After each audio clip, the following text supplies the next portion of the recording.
LG Cinema 3D Super Tournament. Bounce, bounce. Come on, baby. Bounce, bounce.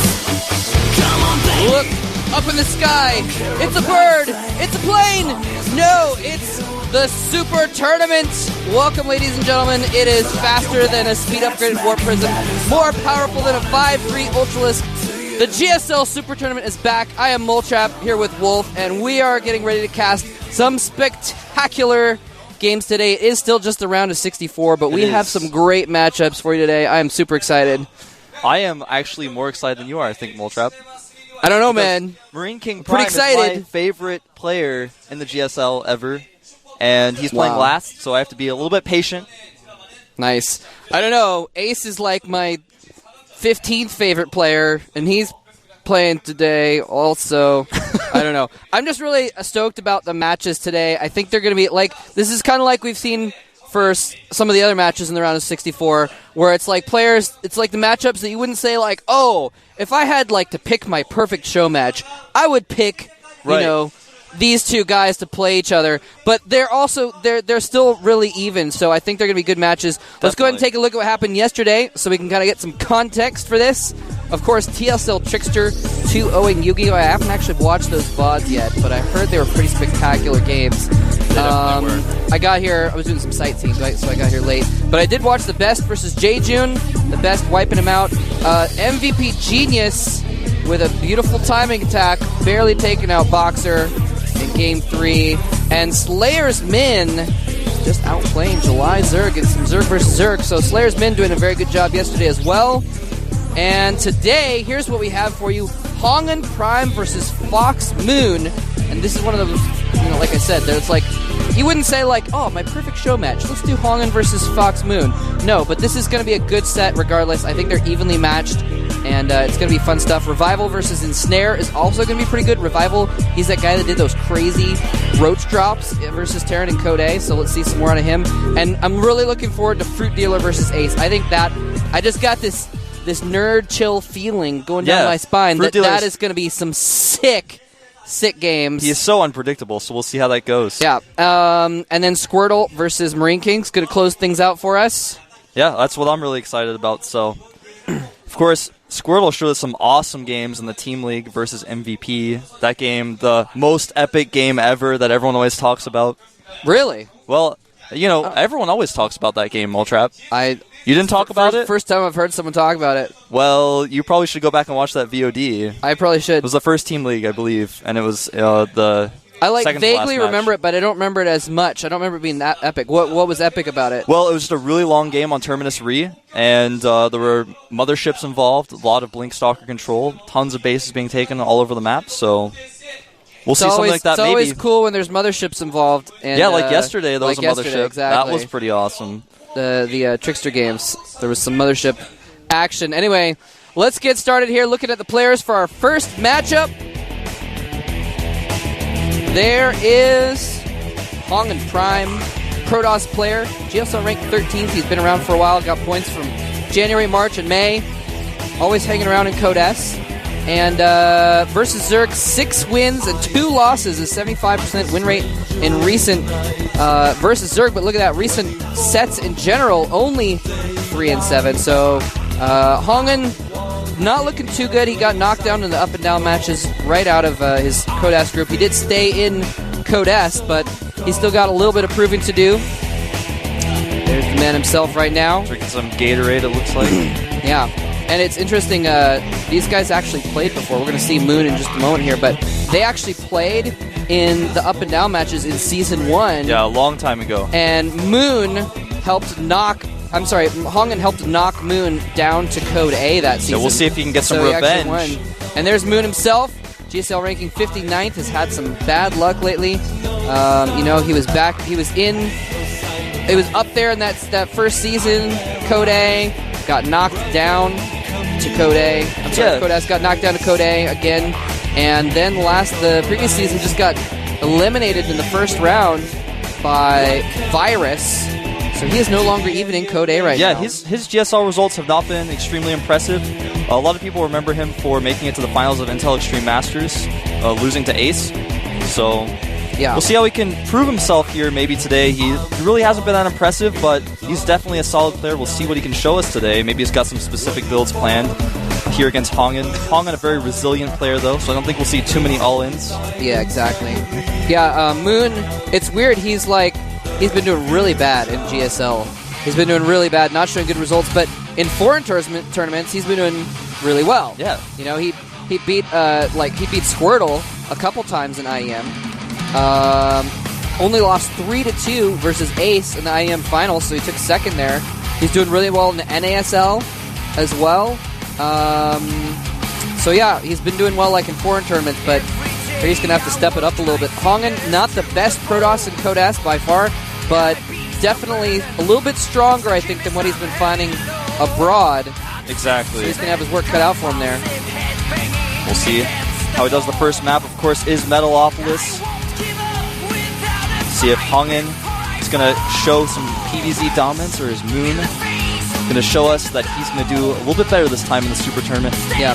Yeah, HongUn, like I said before, not a ton of success. He's got some proving. Moon's got some proving. Let's see who can prove himself best.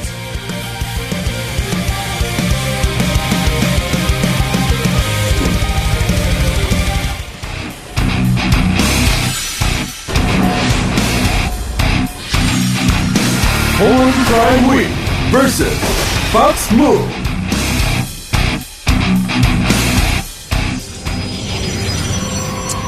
All right, here we have our Protoss player. Still stayed in Codas. Definitely the favorite in this matchup. HongUnPrime.WE. Prime.WE. Protoss versus Zerg is actually his best matchup statistically. He's at Definitely 13 and 7, 65%. And meanwhile, this is the Zerg he has to face. Legendary 5th race Warcraft 3 player. He is FOXMoon. Well, Trying to earn his way StarCraft 2 history as well. they are cross positions, so that does give Moon a little bit of confidence. A lot of Protoss players have been using Stargate builds nowadays, but even so, cross positions, it's much more difficult to hit the timings with those really, really early Phoenix attacks that follow up the Void Race. It's been giving Zergs a lot of trouble right now. There's our studio. Yeah, it might be able to give Moon some trouble there. Now, HongUn, I was mentioning this is his best matchup, but we actually haven't seen him play versus Zerg publicly in a long time. He's only played one public game since that first season, which was a loss to Kirix. So that's why I'm thinking, he still has a little bit of proving to do here, because you can't rest on your laurels in the GSL. You definitely can't. That's one thing that everyone who watches the GSL has been learning, especially recently. Yeah. It looks like Moon is going to be doing a speedling expand. Wants to play it very safe. Probe there sitting to try to block the natural. Of course, Zerglings are on the way, so that probe's going to have to skedaddle pretty soon. Second gas is being taken back at home for HongUn.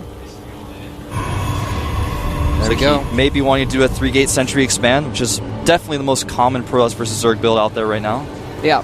Yeah, and, a lot of Zergs used to be like, what can I do against that? There's nothing I can do. He's got sentries. I can't attack sentries. No, what are you thinking? And then a couple players came along by the names of Lucira and Nesty and said, hey, let me show you the way. It's called attacking the Protoss while they're weak. And the other Protosses were like, or the other Zergs were like, oh, hey, whoa, I should try that. So the 3-gate expand is not invulnerable anymore. If you move out at the wrong moment and the Zerg comes in with roaches and lings and catches you off guard, you can perish. Or we used to even see Protoss players would walk across the map with 6 sentries and a zealot to try and prompt Zerglings, and then they would get surrounded by Zerglings and destroyed. So definitely some back and forth. Scouting's going to be important to see what the other players are up to and counter it. Now, speaking of scouting, the Zerglings ran forward and they saw a Stalker. When you see a Stalker, it usually indicates that your opponent is doing some sort of tech. And so when you see that, it kind of makes you feel like, oh, maybe he's teching. He could be a 4-gate. I want to try to get in there and see if he has second gas. Now he sees a sentry. But either way, a lot of players have been making that first Stalker nowadays, try to deter the Zerg scouting, make him feel like he's a little bit vulnerable rather than just saying, oh, sentries, it's going to be a sentry expand. I can do whatever I want. But only 2 gateways right now for HongUn. Maybe trying to skimp a little bit, get that expansion up faster. Exactly.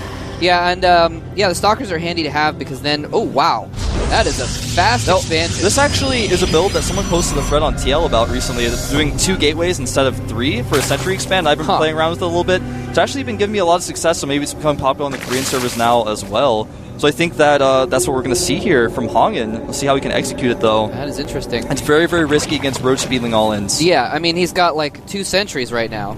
So normally the 3 sentry expand, or the 3-gate expand, part of that is you get like 6 sentries. So when you do move down your ramp, I mean, sometimes less. It's been less and less lately, but when you do move down your ramp, you've got something in place that if they do attack with something, you can force field the crap out of everything and fall back.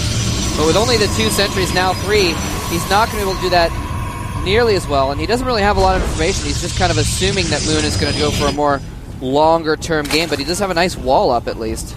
Yeah, you've got to get that Forge up ASAP because that, like I said, is the vulnerability, the roach speedling all-in. It looks like, though, Moon is thinking about taking a very fast third. I think it's a good idea. Drone's patrolling there. He's thinking about it. Hasn't chosen his career path. Oh, he just chose it. He's going to be a hatchery. Very fast +1 melee attack. We've been seeing Zergs do that a lot in PvZ. He took one of those tests in school that's like, you fill out a bunch of questions about your personality and your interests, and it's like, congratulations, you're set out, you'd be good as a sanitation worker. Yeah, I took one of those in high school, too, and it told me I should be like a nuclear physicist. I was like, no, I don't think so. Yeah, I remember the one that I took said, like, I should be something, I don't remember what it was, but it was something I was completely uninterested in. I was like, oh, that's lame. But so I hope that drone didn't make its choice to become a hatchery based on that, because it might be a little disappointed 30 years down the line when it's retired and has an unfulfilled life. Yeah, Blink is on the way. Sorry. No, that's a good joke, man. I mean, the Overmind made him do it, actually. The Overmind took a career path test for him. And so Blink, following this up with Blink allows you to be very aggressive. Nice trap of those Zerglings there. Allows you to be very aggressive and sometimes pressure that third base, force cancels. But Moon getting that third base up very quickly is going to allow him to have a little bit better creep spread. And he should be able to defend it because of the timing here. Just now starting to produce those roaches. No, go ahead. I don't want to interrupt you. No, that's all right. I was interrupting you, but I was going to say, I wonder if he realizes that Blink might be on the way. He hasn't scouted it, but there's only 3 sentries there and lots of stalkers. And usually Protoss like to build up those sentries early so they can get a ton of force field saved up for later. The fact that he's got mostly stalkers is feels a little bit more aggressive than your standard PvZ. So he might suspect the Blink just because he does see so many stalkers. I'm not sure if that would cross his mind or not, though. Exactly. Now, we do see HongUn slamming out 3 more gateways, so he really does want to be aggressive. And this kind of is the style of Protoss versus Zerg right now. Tech up a little bit, throw down about 6 gateways, and attack your opponent's third base if he's taking it. I think that's exactly what we're going to see from HongUn here. +2 melee attacks on the way for Moon right now, so he really wants to get those Zerglings beefed up, and that's going to be quite helpful against the Stalkers, assuming that he can engage them properly. And is that just +1 weapons for the Protoss that's yes, it is, right now? +1. Yeah. +2 is on the way. He already has +1. Okay. So, staying about even with the Protoss is a good idea.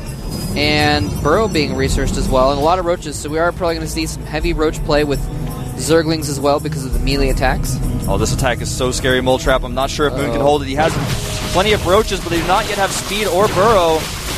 He can fall back to that creep if he needs to. Oh, surround with the Zerglings coming from the side to trap them, but they do have Blink if they need to get out of there. A couple do not blink properly and lose their lives, but a nice attempt at a trap by Moon. Didn't quite spring it. Didn't go as well as he wanted. Here he goes backing up the ramp. That's going to be good for HongUn, but a good concave for Moon regardless. Picking off Stalkers, and that Warpin is going to drive those roaches back. You're right, he might not be able to hold this off. He is blinking back, though. And you know, it's not a good idea to engage with concave. Both these players actually making that mistake. Yeah. But it looks like right now Moon has the better end of the deal. Does not want to force his way up that ramp, though. Is backing away. The Zerglings do have +2 now. Or actually, it's almost on, not quite. And Zergling's just not really getting any hits in this battle, though. Oh, actually, HongUn needs to back up here. All of his Stalkers in the front are hurt, and the ones in the back are hurt as well, so he can't really blink that much, but he does blink the uninjured ones forward. He takes some damage, and it looks like he has a lead over these roaches. More roaches and Link streaming in, though, and it looks like Fox is barely going to drive him back for the moment. I think HongUn might need to regroup. I don't know if he's going to let him regroup or not. And Burrow finishes, so now this attack is basically going to end. Assuming that he can get just a few more roaches out. He does have 10 roaches in production right now. Roach speed is almost done as well. Oh, but he's throwing away a lot of his roaches here. Oh, man. Hongun does not have an observer, so he shouldn't really be doing this. Yeah, that was really dangerous.